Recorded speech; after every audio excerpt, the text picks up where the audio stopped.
Symptoms of a bad blower motor resistor. Hi everyone. Welcome back to Auto Repair. I hope you're all having an outstanding day. Today, we're diving into the symptoms of a bad blower motor resistor and what you need to know to diagnose this issue.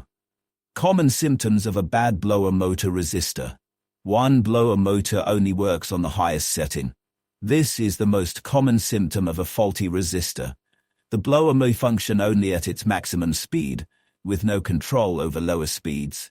2. No air coming from the vents. A defective resistor can completely block power to the blower motor, resulting in no air pressure from the vents. However, before concluding that the resistor is the issue, be sure to check other components as well.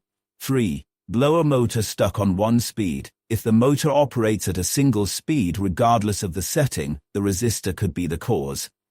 4. Blower motor works on some speeds but not others. Another sign of a failing resistor is when the motor operates at certain speeds but fails at others. Why do blower motor resistors fail? Resistors can fail for several reasons. A defective blower motor can increase the amperage, causing the resistor to overheat.